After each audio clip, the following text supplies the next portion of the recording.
Hello, everyone. Welcome back to All Things College and Career. Thanks so much for joining us today. I am your host, Meg Gary. And I am your host, Bobby Ryan. And this is our last episode of Season 2 of All Things College and Career. We've really had a great time this season interviewing some incredible guests. And now we are looking forward to returning after the new year with Season 3, where we will bring to you many more amazing interviews that will help you figure out your college and career path. Welcome, everyone. Today we are interviewing Krista Jackman and Molly Campbell from the HUGEmanities project out of the University of New Hampshire. Yeah, and you heard that right. It's HUGEmanities, not humanities, H-U-G-E. And they're answering the question, why humanities? They are working in collaboration between the New Hampshire Humanities Collaborative and UNH College of Liberal Arts, funded by the Andrew W. Mellon Foundation. If this is your first time listening to our podcast, we welcome you and thanks for being here. If you're joining us again,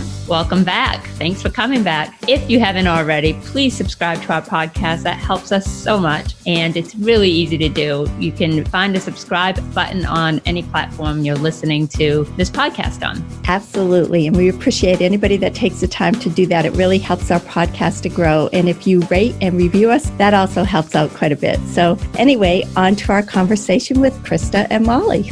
Okay, let's do it.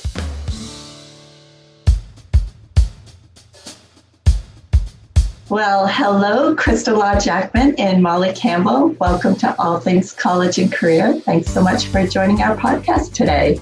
Thank you so much for having us. Good morning, ladies. Good morning. We're on bright and early for me. Obviously, everybody else is used to this schedule, but I'm glad to be here, and it's a beautiful morning. So, as you guys may know, we start our podcast by asking our guests 3 things they love about their job. So, ladies, could you share with us 3 things you love about being the co-directors of the HUGEmanities project at the University of New Hampshire? Yeah. Molly, do you want to go or do you want me to? I've got a good one, I think. Sure. Oh, you got a good one? Okay. Well, right. I want to hear it now. Okay. I think it's good. So I think in general, one of the things that I love about my job is just being fortunate enough to earn a living, spending time with like young adults, which in my experience, they just have boundless enthusiasm and curiosity. And so that's awesome and exciting and invigorating. And I just think it kind of powers my day too. I enjoy that a lot. So HUGEmanities has given Molly and I the opportunity, I think, to kind of make that even smaller. So we have this cool thing that we do every day in our jobs. And then HUGEmanities has let us kind of point it in different directions. So sometimes we get to work with small groups of students, and sometimes we get to work with large groups of faculty, and sometimes small groups of faculty, sometimes one-on-one. So we've just had some of the greatest enthusiastic experiences. People are so happy to have the opportunity to engage in this kind of work. So I think that's been probably my favorite thing. I mean, the great thing about young people is they still are so bright-eyed and ambitious and positivity for the future and things that they can contribute. They haven't had a lot of those years weighing down their imaginations. Right. And I do think, I can't imagine how great that makes you feel to be surrounded by that on a daily basis. So, That's great. Okay, I'll do one then. Great, Molly, you go for it.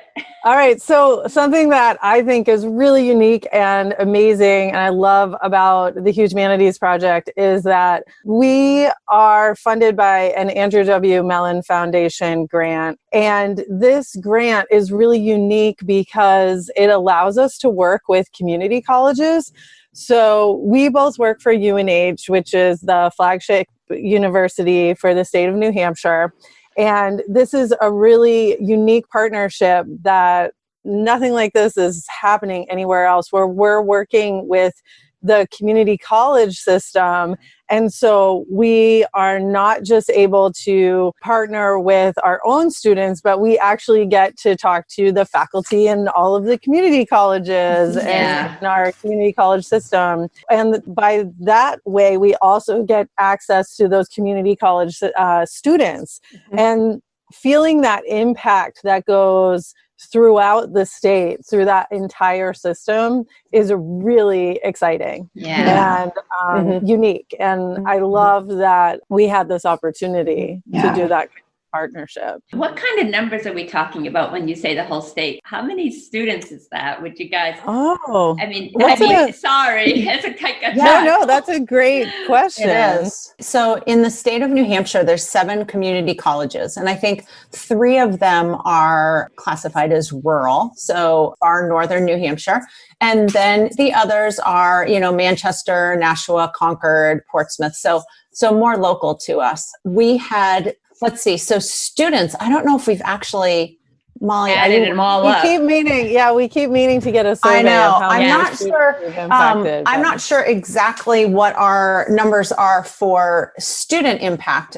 This summer, for example, though, most recently, we had the opportunity to run one of our initiatives, which was called HELM, Humanities Education and Learning Module. So it was a course that talked to teachers. It was available to UNH faculty and community college faculty. And I think we had 62 people total, maybe a little bit heavier on the community college side, but just being able to work with those faculty members was amazing. That's a pretty large group. Yeah, very large. That's a pretty good description of the corners of the state that are affected. It's the CCS&H system. So it's all of the publicly funded university and community college system pieces. So, but not including, so this doesn't include Plymouth and Keene, this particular partnership. And so I can tell you the community colleges that are in here with us. So we have UNH, we have Great Bay. Sorry, I'm pulling up the whole list so that I won't miss anyone. So Great Bay, we have Lakes Region Community College, Manchester Community College, Nashua Community College, New Hampshire Technical Institute, so NHTI, River Valley Community College, and White Mountain Community College. Wow. I didn't even know that there was that many. A couple of those I haven't even heard of. So that's great. Yeah. So what about a third thing, guys? I mean, we're pressing you for 2. You each gave 1. Do you have a third thing. The third thing is that we're finally getting to address a really aggravating thing that has made me crazy for years, which is that the humanities in general has a huge public relations problem.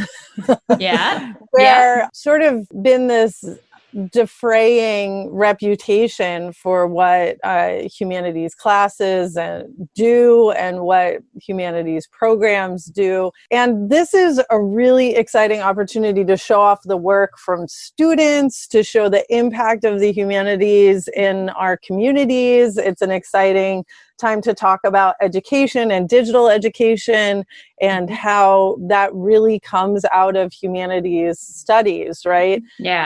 So that's one of the reasons that we use the word HUGEmanities to describe our programs, is because I think there's been this idea of, when we talk about the humanities, where we think, oh, that career path doesn't have one particular outcome.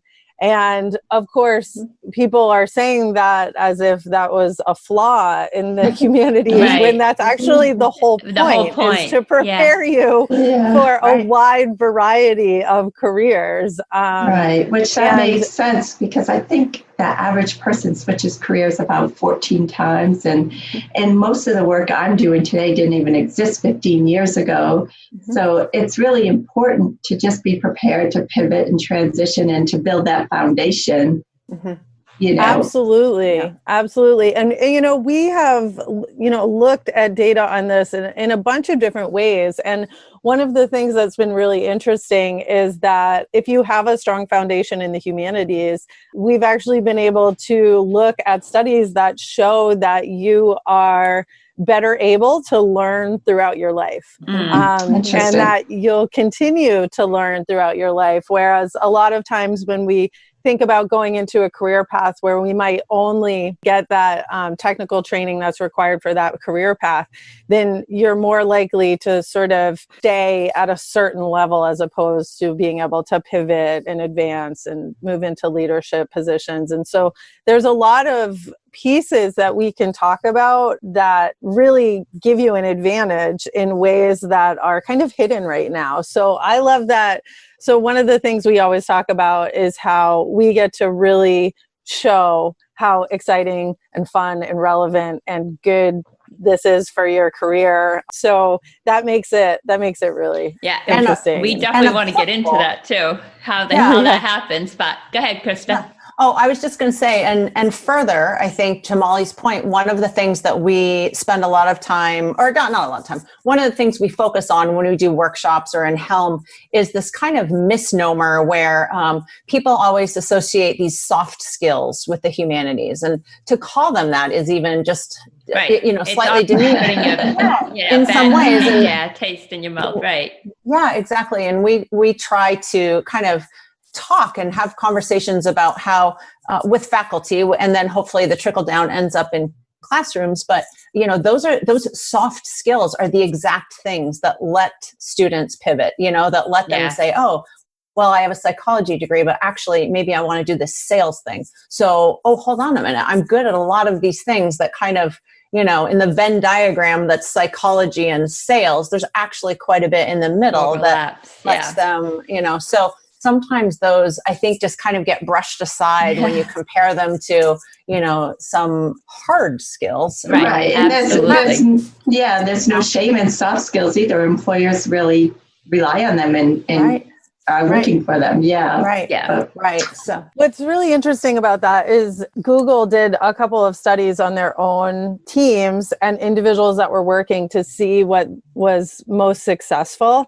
And Google's really famous for hiring people who have the most rigorous technical skills, that they're really looking, they really, really focus on STEM.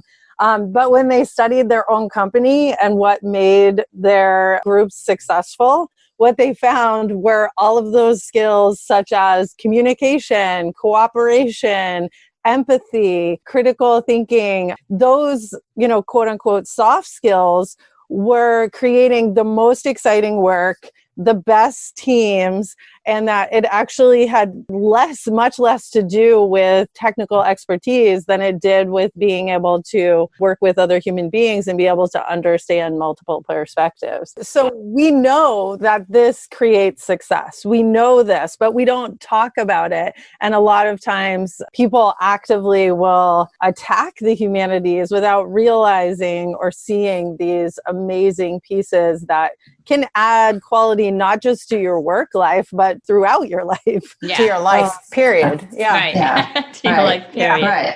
Yeah.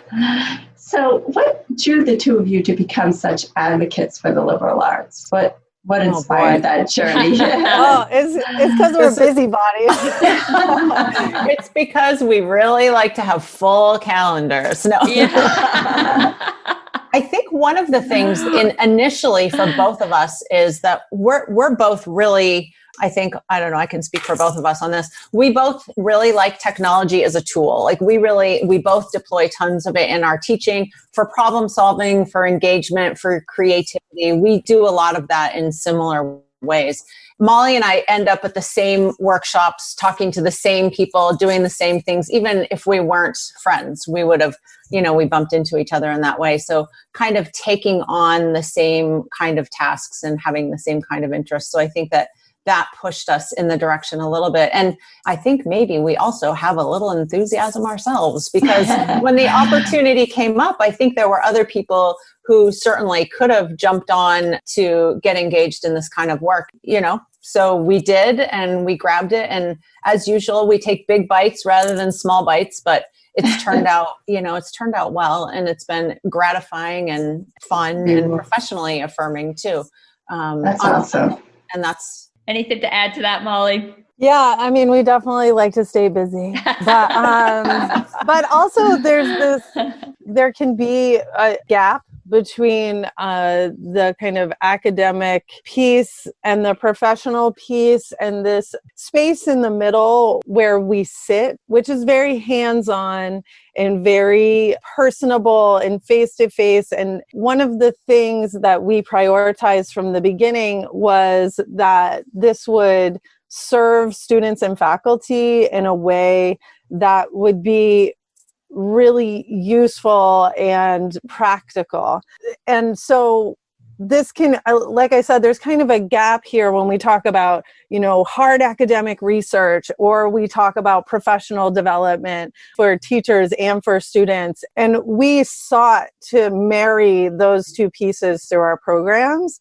So we wouldn't be essentially caught maybe on the theoretical side or just doing professional development. We wanted to marry those two elements so that we had research and theory and academics, but in a really practical, applicable way that both students and faculty could see the relevance and see the use. That's important. Yeah.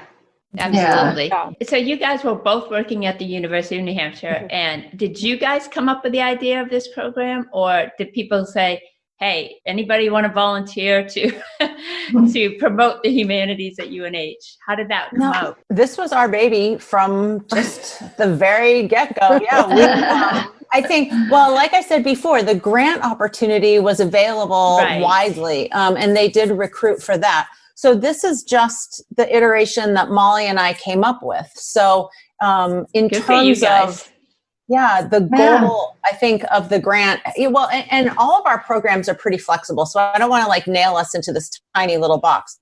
But one of the questions that HUGEmanities addresses pretty consistently, or has to this point, has been, why the humanities? What's the value? Why the humanities? And so in answering that question, this is the direction that we went in. This is one way to answer that question. Yeah, that's awesome.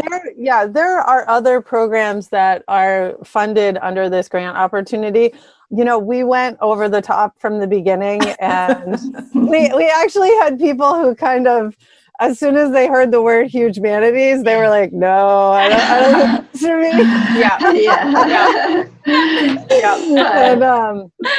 And so we have, we actually have stickers that have a huge manatee, like a sea manatee. So we've always had this ability to also make fun of ourselves and have fun. And so we were really lucky that we had a grant administrator that had a really good sense of humor and thought, let's try it. You guys are super weird, but maybe that's what it's going to take to get this going, right? That's right. I love that. Yeah. So how do you get student involvement into the program? So you have this program going. How do you get students excited to join in? And I know we can get into your 6 initiatives, so that's probably part of it, but how do you get them excited about it and for them to come in and participate? That's a great question. In fact, we have 2 grant administrators. So we have one person from Great Bay Community College who's awesome, and she handles a separate grant altogether, but we all work together. And then we have somebody at UNH. So I don't know if we're supposed to talk about names, but I certainly can. They're great and enthusiastic. But that's actually a question that Leslie has asked us. She said, she often will reflect and just say, it's a head scratcher. Where do you get all these people? How do you get people involved? And I guess my own theory on it is that, first of all, to our advantage is that I think our humanities and liberal arts students are hungry for this kind of opportunity because there is so little in general. I think all the way back to when my kids were younger, in middle school or, early high school, and there was always lots of opportunities for STEM kids. You could go to an engineering camp, or you could join robotics, or you could do, there were lots of things that were available for those kinds of students. But when it comes to kids who are more focused in the humanities or the liberal arts, there's fewer opportunities. So one of the things that the grant emphasizes is micro internships and creating unique opportunities for either groups of students or, individual students. Maybe I'd like to say it's because we have such contagious enthusiasm. Absolutely. But I mean, we have a line. We haven't had to do too much recruiting. I think students just flock to it. And, the minute we do have a conversation, they can tell that Molly and I were in there with them, we're head over heels with it as well. And so I hope that feels positive to them, because it certainly does to us. Yeah. But that helps us to get students involved, I think. And then their own natural drive kicks in, because, I think they say, wow, how did this happen? And where has it been waiting all these years? Yeah. That's a really great point, that there just are not enough opportunities in that area. They're hungry for it. Yeah. Oh, I was going to say, we can talk about what we first started with, our first initiative. And, Sure. And that was geared particularly towards students, and it was called the Big Contest. Okay, yeah. You see the theme, right? Yeah. Gigantic, enormous. Right. Fast. Yeah. So this is just to let our listeners know, we're starting to get into the 6 initiatives that they've created, and the first one is the Big Contest. So let's go ahead. So this was an opportunity to, first of all, to talk about the digital humanities and career development and really connect those things. But it was also an opportunity to showcase some student work and really create some spaces where students could show off their work, where they could talk about taking part in this initiative. So what we did is we had a big contest, and any student in a liberal arts class could enter any project that they did that was digital in nature. And we had a few different categories, and they could win money, real money. It's a good incentive. Yeah, exactly. And then we host, the winners on our website at HUGEmanities.com. And you'll also see the New Hampshire Humanities Collaborative is on HUGEmanities.com. And Paul and Leslie, who were our grant administrative people, are part of that collaborative, and they help figure out what the grant's doing. And so you can go to HUGEmanities.com. You can see the winners from the past 2 years. We were able to, in the second year, we were able to expand to the community college system. Nice. And so we had, and of course, one of the things that we want to do is increase access, right, to all of our different communities across the state. And we have a huge diversity in many ways in New Hampshire. I know that New Hampshire, sometimes, people will talk about how our sort of ethnicities are pretty, we have a really white state, right. But we also have a lot of different areas. We have rural, we have urban, we do have a lot of communities that are from different countries. We have different communities that are served through our community college system.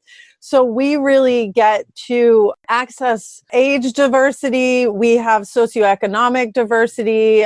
We do have race diversity. And so this was about being able to provide opportunity to a greater extent across all of our population. So having this sort of open-ended contest was a great way to invite people into also the 4-year college community and show that there's a place for everyone in a 4-year university, and that if folks did want to transfer on from community colleges to a 4-year program, that these are the same skills that we're building, and that's a natural step. And so we had this big contest, and it was so funny because we didn't really know how it would go off the first year. And we had this big recognition night, and Krista and I got there and we set up the room. And you're like, is anyone coming? Right. Yeah. That's exactly right. That's exactly right. Yeah, Krista, you explain what happened. Well, it's a heartwarming story. It's awesome. We're like prom dates getting ready. Yeah, and right. Like, the flowers. We had the room set up. Everything looked terrific. And it was about half an hour before things started. And Molly and I were done, of course, and just kind of sitting there. And this is pre-COVID. So this was when we could actually see each other together. Yeah. And so the room that we had booked, I think, had a capacity of like 48 people or something like that. And we thought, oh my gosh, this is going to be awful. Like, what if only 5 people come, and then the kids who are winners, they're going to feel awkward, and this is terrible. We'll find out just what happened to Krista and Molly after this message from Meg. Thank you, Bobby. I just wanted to quickly break in here to share. I am now an FCD instructor, so if you would like to become a certified career counselor through the NCDA, I can now make that happen for you. I also offer career coaching and academic advising. To learn more about any of these services, please visit my website, Academic and Career Advising Services. I will include that link in the show notes. Now, back to the podcast. And so the punchline to the joke is that 5 minutes later, students just started pouring in. Oh my gosh. And we had, we probably... we were definitely over capacity. We had students like lined up on each side of the room. There were students who won. Wow. There were students who brought their roommates to support them. We had 2 or 3 deans who came. We had grant administrators. We had a ton of faculty, which was really, the whole thing was just amazing. We were so grateful for the support. It was terrific. That's incredible. Awesome. And, you can also promote it as a great resume booster to these students. Exactly. Get their work published on your website and right. recognized in that kind of a way. But that's definitely something they could add. Well, that's actually, I'll just say one more thing about that. That's one of the ways that, and Molly and I did that deliberately. So I think Molly, what she was talking about with this blend of the academic and the professional, this is one of the ways that our HUGEmanities programs do that, because, and we actually wrote little blurbs for their resumes, like showing them, use this, put it out there, point to the website, show that you have this publication. Because sometimes it takes a little hand holding at first. Well, how does my academic work translate to my potential professional life, which is actually like 2 years away? I don't even know what that looks like. Yeah. Right. Yeah. I went onto your website and checked out the winners for this year. So very impressive. Yeah. Oh, it was really fun. It must be hard to decide between them all, because I bet there's a lot of great entries. And amazing. We don't do the judging. So the New Hampshire Humanities Collaborative actually has representatives from each of the 7 community colleges in New Hampshire. And so what we did this year was they volunteered kindly to help us judge. And so we actually farmed it all out, which is not to say that Molly and I were sitting around twiddling our thumbs, but they actually did the judging, which was wonderful, because that is great. Yeah. It is really hard. Because I'm sure you two didn't want to be the judges as the program leaders. Yeah, that makes sense. And sometimes the students are from our classes too, which also makes it hard. You wouldn't want to judge that work. Yeah. So could you tell us about some of your other initiatives? One that really appealed to me is the huge Tiny Talks, where you interview people about their careers and how they began as a liberal arts major and how that transitioned into a career. Could you tell us a little bit about that? Sure. I think that you want me to talk about that one a little, Molly? Do it. Yeah. So that you're going in sequence. That might have been either the second or the third. I think that was one of the early ones as well. Yeah. So it's the third, and we actually have more that we have to put up. Right. We have. Oh, wow. So you have more than 6. We can't call it the 6 initiatives anymore. Yeah. No. I meant we have more Tiny Talks. Oh, I see what you're saying. Oh, okay. Exactly. All right. And you can visit the website to view some of those. Yeah, HUGEmanities.com. So that was really fun. So what Molly and I did was get a crash course from our technology. We have a media lab on campus on, lighting and recording and best practices for actually doing interviews, videotaping interviews.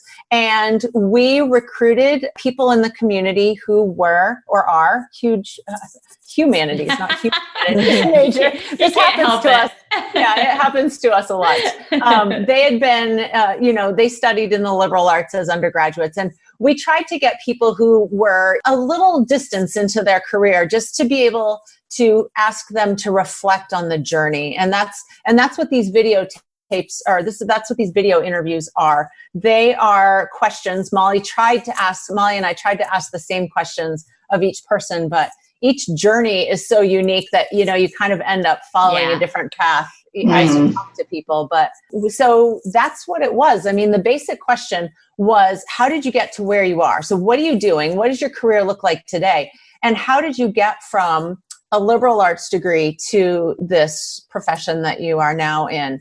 And the answers were as varied and unique as the people that we spoke with. And that initiative, I think what it really came from was, for me, my own children going through this journey as, kind of young adults. And then also for Molly and I both, having so many students who get to junior, senior year and say, what does this look like now? What's the next step? I think college makes you feel pretty focused because there's concrete choices. I'm either doing this or I'm doing that. I'm this kind of a major. But then when you go out there and you're set free, sometimes that freedom feels a little bit constricting because you don't really know. It's paralyzing in some ways. So, okay, I don't actually know what I want to be. So what do I do with this? And certainly, you can Google, but sometimes listening to someone's story is just calming and helpful. And here's inspiring. Someone was also a philosophy major or, was an English major. And how did they get to running this company? That's weird. How did they get this technology piece come in? Where did that start? And so those stories were really great. And like Molly said, we've got a couple more that we still haven't put up because creating those interviews and making them look nice. And actually the hardest part is really getting it into 3 or 4 minutes. I know. We could have talked to those 45 minutes. Right. Everyone we interviewed was so fascinating. Oh my gosh. Yeah. You're going to have to go from tiny talks to huge talks. We have talked about, how to put them in a longer, when we have a minute, we would really love to go back and put the longer talks in there for people to, we just talked to amazing people and, and we also tried to get people that were from different sort of walks of life too. So, someone who was primarily interested in college as an athlete, someone who became a firefighter, someone who, we tried to mix it up. People who ended up being Agile Scrum management people who started as English majors. So really showing that idea that a liberal arts degree is flexible in really great ways. Right. And so it made every story, we had entrepreneurs and like I said, we have even a few more to put up, but every single one we were just completely sucked into their story. And also, a lot of them talked about personal things that happened when they were in college. Oh, I fell in love and then I followed someone to Hawaii. Or, my parents really wanted me to go to college and I wasn't sure, the first degree that I was in was terrible and I was awful at it and I had to switch my major, these really real stories of actual life that could really make someone who's in it feel better, Yeah. Right. And some stories, I think, of failure too, which were really important. I did really poorly and I was on academic probation. And so,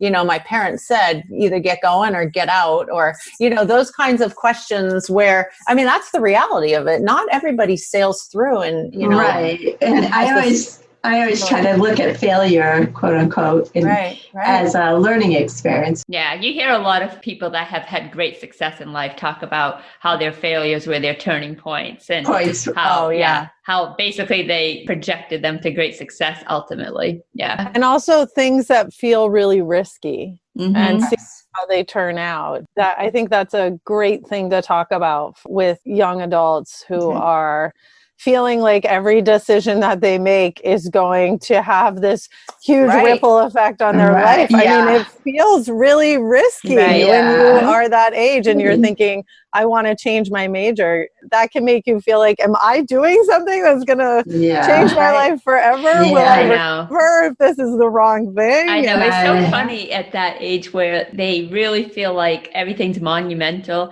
And from our perspective, as you get older, you realize, gosh, you've got this whole whole life. Right. And there's going to be Don't stress it. so many pivots along the way. So it's just one of many. Yeah. Life is just super duper messy. Yeah. And you got it. And I think in all these career talks that we generally see, or what we think of when we think about, what you guys do, helping students choose their major and sort of think about what their careers might be. I think that there is this idea that it's a neat package, and it's not. It's not. If we have learned anything from this podcast, that there's very few. Like, we have definitely interviewed people that have had a very structured path, from high school, and mostly like general surgeon or physical therapist or things of that nature. But most of them are messy, as you say. Or just, And when you think about being young and how little you've experienced and how little you're aware of different fields, sometimes it just takes, research shows that the best way to decide if you're happy in a career space or a job is to try it out. That's what research is telling us. So how much have you tried out by 18 years old? Not a lot.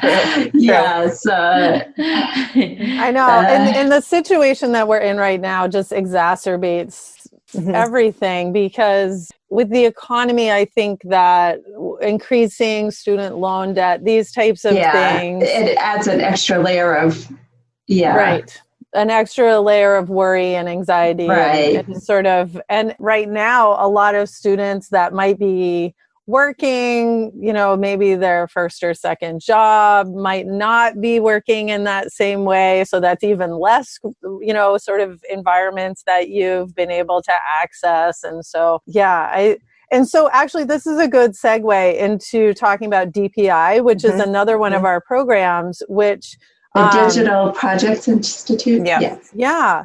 And so the Digital Projects Institute was really a way of giving a hands-on, we call them digital apprenticeships, but a hands-on, what we might think of as an internship, but more hands-on. So that's why we called it an apprenticeship, because you were working with us for a good portion of the day and then working on your own for another part. So kind of a really closely guided skills development opportunity. We weren't able to do it this year because of COVID. So we did the 2019 DPI, and we had students apply to get in, and they had to have an idea for a humanities project that they were really passionate about. And then they came to DPI and we helped them make it happen. Krista, do you want to talk more about that? Yeah, boy, that was a blast. And they were paid. It was a paid apprenticeship. Awesome. And the Mellon grant has been so generous with funding our students. And I think that's something that is maybe less common. And I think it is something that really teaches them, these students, to value their own work and to value this experience around the humanities as well. I mean, it's easy. I mean, it's not easy, actually, to provide these opportunities for students. But if you're asking them to come for free, then it's really hard for them to carve that space out of their lives, because they need to work and earn money and get ready, Right. Most college kids need that money. Exactly. Exactly. So the grant was very generous, and our project managers were very generous in funding the students. So kudos to them, because I think that really contributed to the success of the program. But so we started with 5 students and we ended with 4 who successfully completed the 2-week program. And they all came in with, I wouldn't say concrete ideas about what they wanted to do, but they had an idea for the project. And so our objective was to help them to leverage digital tools to create some kind of a digital answer to their question. And everybody ended up doing something really, really different. And I think Molly and I entered, or I speaking for myself, I entered it thinking, all right, well, we're gonna collect all of these resources that we have available for them so that we can support them, for all these things. And they ended up doing things that we had to kind of go, oh, wait, hold on. I didn't think you were going to do that. Now we need somebody to help you with that. So we had somebody who gamified the Merchant of Venice, which was incredibly cool. That is so cool. Yep.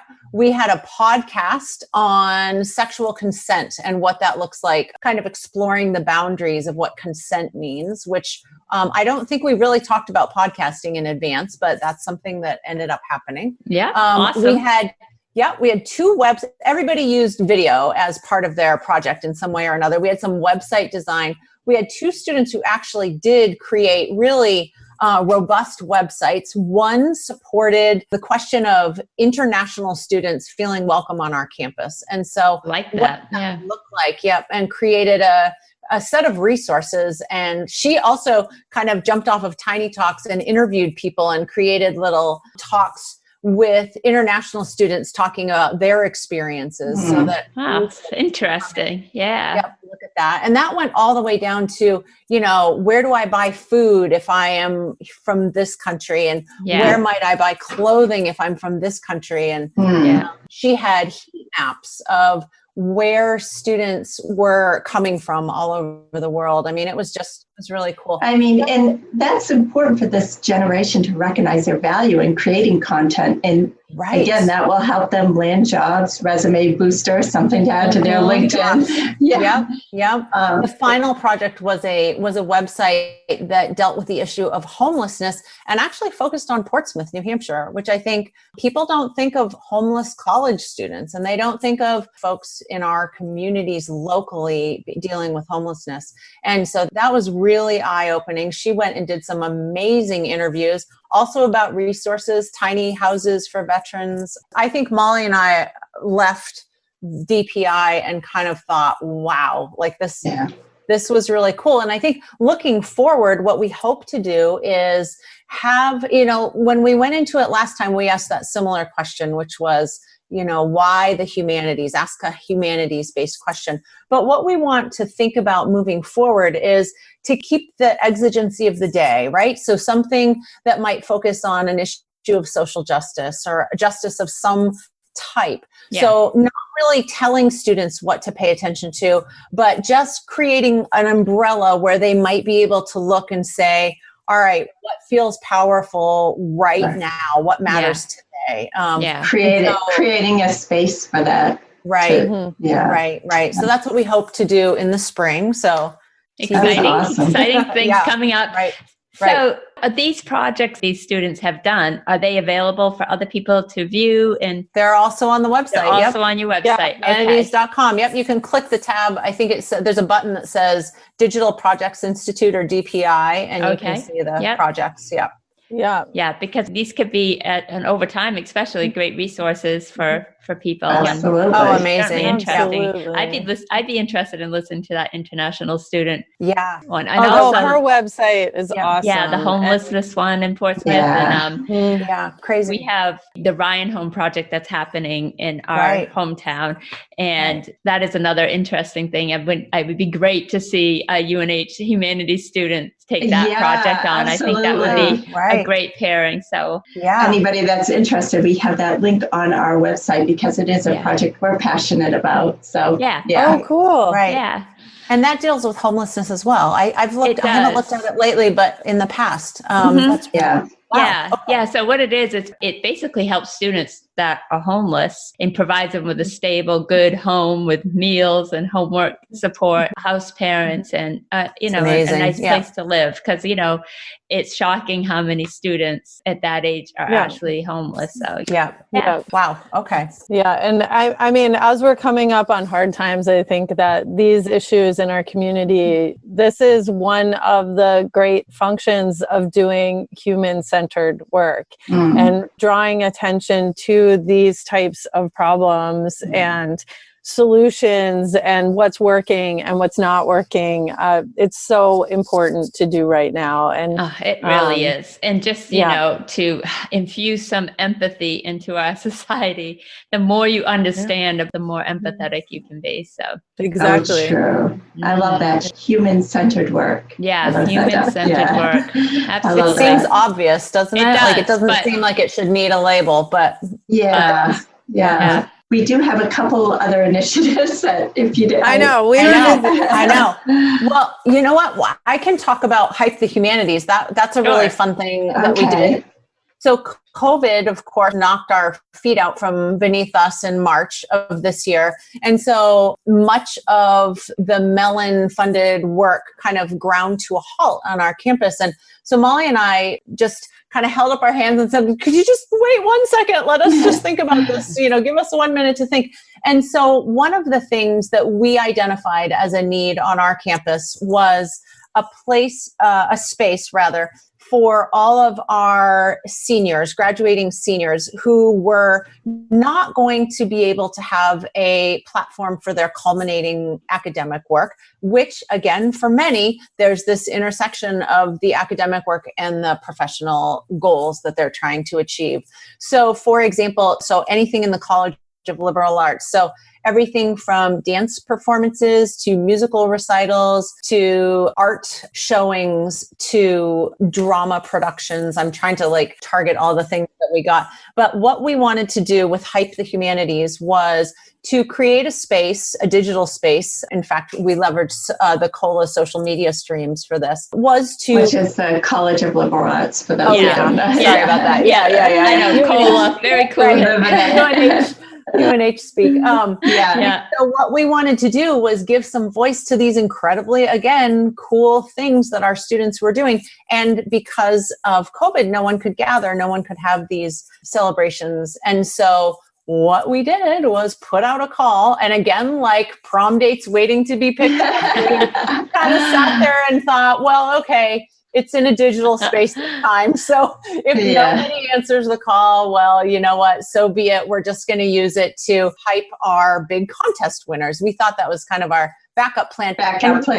Yeah, and we did have an entire day devoted to our big contest winners. But as usual, what happened, and we're grateful for it, what happened was a 40-hour work week turned into about a 90-hour work week. We got more response. We had, first we had individual teachers from different majors responding and asking to use the space for their student projects. And then we started getting individual students and then friends of students who would say, hey, I heard about this and my friend did this, can I... What do we do? Like, how do I get this posted?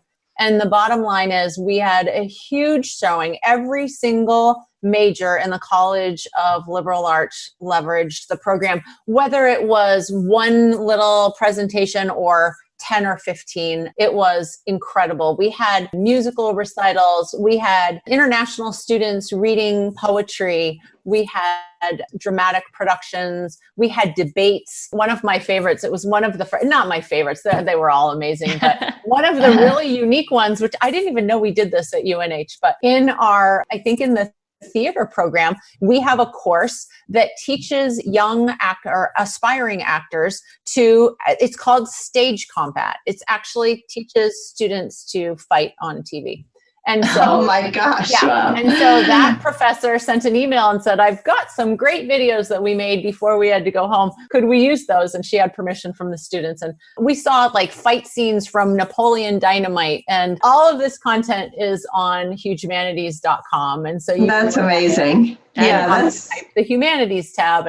But it was a really great way to celebrate the College of Liberal Arts and what our students are doing. And again, a nice platform for, say, those musicians to say, well, I didn't get my final recital, but there's a piece of it here that was posted on HUGEmanities. Yes. So go take a look. That's really nice. Yeah. So that one was really gratifying. Wow, you guys they're all been busy, gratifying. for sure. I mean, you basically took on another whole full-time job on top of your other full-time job. It's true. We're really excellent at ramping things up and grossly misjudging how much time we're going to But you're sort of an advertisement for your own program because you both have liberal arts backgrounds and, look at the work you're doing today. Could you have ever predicted that many years ago? So this is the whole point, that just prepare a foundation from which you can thrive. Absolutely. Absolutely.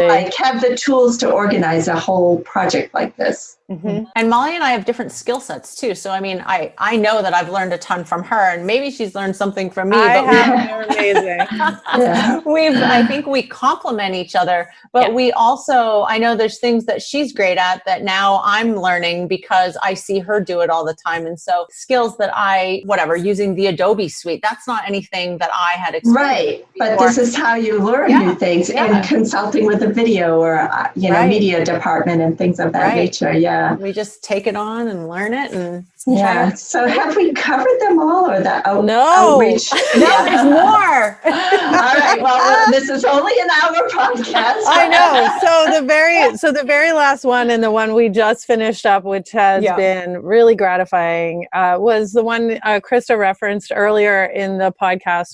It's called Helm, the Humanities education learning modules. And what this was when we designed the big contest, one of the things that happened was immediately faculty started saying, I really want to do this, but I don't quite have the skill set, or I really want to do this, or I teach this way. Can I make it digital? Can I make it a digital project? So we had already started conceiving, proposing, designing a course for faculty that would give them skills for teaching with digital tools and creating digital projects, and doing digital research. And so we had conceived of this and written the proposal, and we had actually thought about doing it in January, but that would have been a crazy time crunch. And then what happened was COVID hit in April and March, and all of a sudden we already had in process this class for faculty on creating digital work and using digital teaching tools. So this summer could not be better. Could not have been better. So this summer we taught this class for the first time. And as Krista mentioned, it was a combination of UNH and community college faculty members. And it was this amazing community that we built in this course through discussion boards. And it was one of those amazing teaching moments where you sit back and something amazing is created that you could have never anticipated. And we got to sit back and all of a sudden see philosophy teachers from all over the state started engaging with really specific, conversations. True. Different philosophers and different, pieces. And wow, it was just people who would have never gotten together to talk about teaching were together. Such great ideas. Yeah. Yeah, it was amazing. And everything from just understanding what it means to start with a digital concept to actually creating websites, creating podcasts. And we created it in such a way that you could kind of pick and choose what you wanted to do and get some micro-credentialing from it. So the folks who participated, they could choose to just download a bunch of resources, or they could really engage and earn these credentials in digital. Again, it's always great to have those incentives. Right. Yeah, that's fantastic. Wow, that's impressive. So if another university wanted to model what you guys are doing, would you be willing to have them reach out to you? Yeah. So 100%. You can contact us through the website, and we actually have been working with some folks that would make that process easier. So if any universities are interested in, Helm is definitely the word of the moment because it's so applicable to what's happening right now. And it's so useful. And we have a variety of ways to break that down to make it something that we did a very intense course over 4 weeks, but we can also break that down into much smaller units that can be useful across many colleges. Because that could be very attractive to another university or another group for sure. Yeah, absolutely. Other community colleges too. I think not just four-year institutions, but I think some of the really impactful comments that Molly and I heard all summer long were from folks who might teach at, one of the rural community colleges in New Hampshire, and said, gosh, this is so great to have access to the conversation with other colleagues and then also to have the resources. Because I think in a four-year institution, sometimes you have some of these professional development opportunities should you choose to go find them and take them on. But I think for adjunct faculty and for community college faculty, it's harder to find things like that for support. Good point. And we're we're all called upon to do these things now that we really don't have much training in. Very few people have training in. So again, the blend of the very academic and the very practical, trying to say, like, here's why this matters. And we know that this is really a good plan, but the bottom line is you need this tomorrow. So here, read this. Yeah, right. Exactly. Accessibility. Yeah, right. Amazing. Well, unfortunately, I think we're going to need to wrap this up Absolutely. and move on to our rapid fire. Yeah. Do you guys know about the rapid fire? Molly's looking aghast. Well, we're good with huge things. Tell us. Yeah, right. You're good at dealing with things on the fly. So you guys are all set. Totally easy, never rapid. Okay. I don't know why we call it that. We always say, Okay. But anyways, we usually do 10, but I'll let you guys like alternate. So you only have to do 5 each. So Okay. really Krista, easy. you go first. Okay. All right, Krista, you're up. These are just fun, easy questions. Okay. If you could be a part of some fictional TV family, which one would you pick? Oh my goodness. Oh, you're asking the worst person. He like watches no TV. You gotta do this. How about not Ozark? Because my husband and not Ozark. Oh my God. No, do not want to be part of that family. Holy smokes. Can I just say what I wouldn't be part of? How about the Brady Bunch? Yeah. Oh, good Lord. I don't know about that one either. Oh my God. That seemed like a nightmare. Yeah. One bathroom to start with. I know. Molly, answer that one. All right, Molly, come on. I'm gonna go with, how about something like Parenthood? That's a sweet show. Yeah. That's a I sweet love one. that show. Okay. If you could bring back a fashion trend, what would it be? Leg warmers. There you go. Perfect. Yeah. Because they're huge. That's right. Clearly huge. Clearly. Okay. Oh my All gosh, leg warmers. It's just Well, I we love this are in question. the Northeast, people. Yes, so. right. Yeah. Right? True. I actually do have a couple pairs of leg warmers. I bust them out every once in a while. Bust them out. Go for it. Yeah. This winter. Oh my gosh. I was going to say moon boots. Moon boots. I mean, why aren't we still rocking moon boots? I don't know. Because they just renamed them Uggs. That's probably true. Yeah. Okay. This would be Krista. Most used app on your phone. Oh, this is probably not very interesting, but most used is I text my family quite a bit, but I love Pinterest. Oh, When I have a minute, I try to stay away from social media as much as I can just to stay sane. But I do love like a nice little I know, browse. especially if you're like remodeling or redecorating. Yeah. or hungry. Or hungry. Oh, shoot. Yeah, exactly. Okay. Molly, have you ever been told you look like someone famous? And if so, who? I feel like I have, but I can't remember who. I'll tell you what though. Yeah. I have super, super straight hair. It's actually kind of curly. So I have to actively work to not have like 70s Cher hair. Wow. Like totally flat. Yeah. Who doesn't like 70s Cher hair? Though? When she did the bow, when the hair went down. Okay. Oh, I know, That's right? why we're a good team, though, because I don't actually have that problem. No, you curly. Just the opposite. Curly. You have beautiful, beautiful curly hair. Yeah, absolutely. Okay, Krista, what was the first concert you went to? Oh, I think you too, actually. Oh, Really? man. Hey, you went to U2, didn't you? I did before they were. I went to them. Oh my gosh, I want to say in the early 1980s in Florida, and they were like the backup band to Jay Giles. Oh my God. Yeah. And they were like, I saw them in a high school gym in Florida with a really good friend. It was, Yep. I think I was mid 80s, and I'm trying to remember the scenario, but that was still pretty early on. Yeah. Awesome. I know. Yeah. That's a good first band to see. Jeez. Yeah. Just a couple years ago. Yeah, right. One or two. Yeah, absolutely. Okay, Molly, if you could eliminate one thing from your daily routine, what would it be? Deciding what's for dinner. Yeah. Oh my gosh. Yeah. I knew you were Yeah. going to say that. I knew it. That is the most Right? aggressive part of the day. I mean, Yep. I've said this on a few podcasts, but I just keep saying it, is that when my kids got old enough to be out of the house, I stopped cooking. I am done. I like cooking. I like cooking, You do? but just do it. But just deciding. figuring it out. Even like going to a restaurant, and it's such a first world stupid problem to have, right? Yeah. Like this I is know, something right? that this is really a good problem to have. But it's Yeah. Right.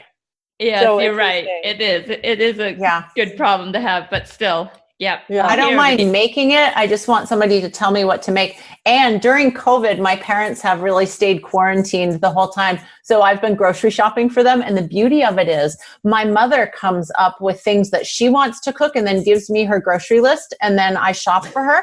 So I say, sounds good. what are you making? What a great And so I idea. copy everything. And of course, Yeah.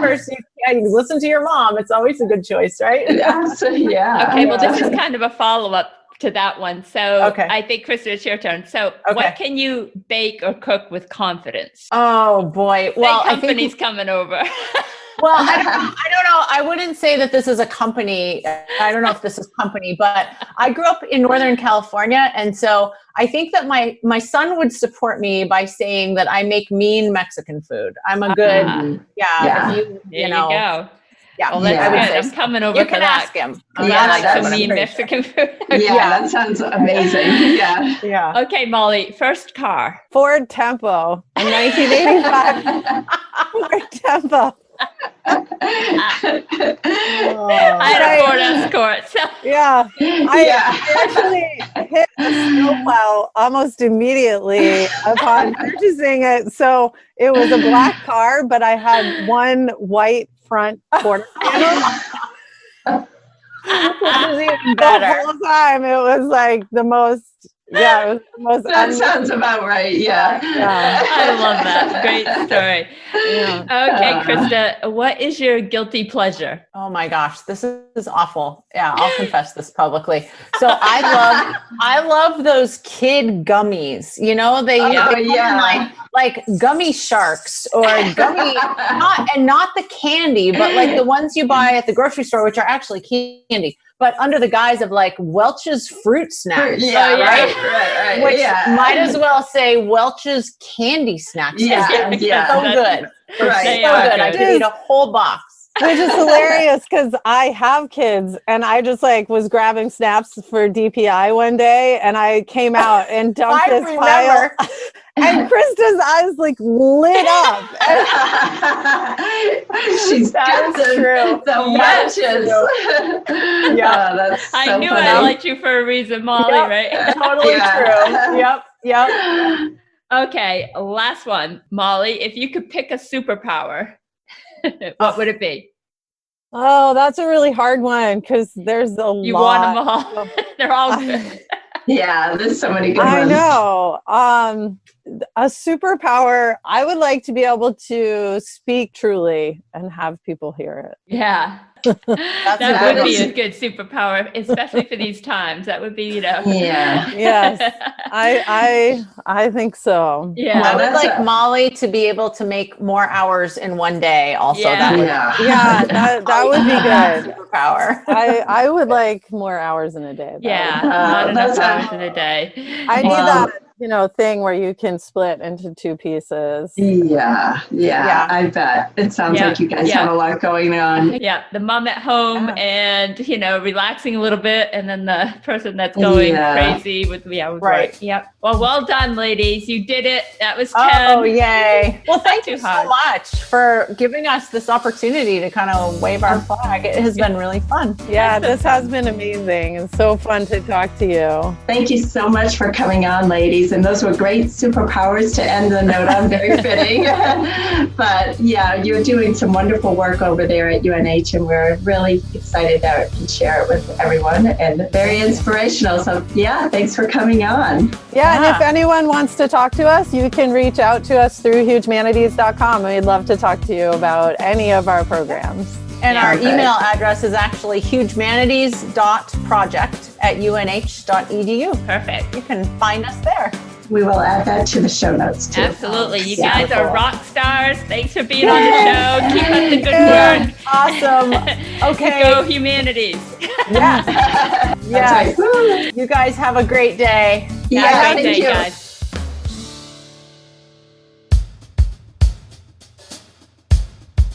I enjoyed that interview so much. Thank you so much, Krista and Molly, for coming on and sharing all of your knowledge about the HUGEmanities project. It's definitely sounds incredibly impelling to me. Yeah, absolutely. You answered the question, why humanities? And that's important for us, our listeners, and anybody considering the humanities. So kudos to you guys. Keep up the good work. And yeah, thanks for being on the podcast. Thank you very much, and go UNH. Woo, go Wildcats. And this has been an Academic and Career Advising Services production.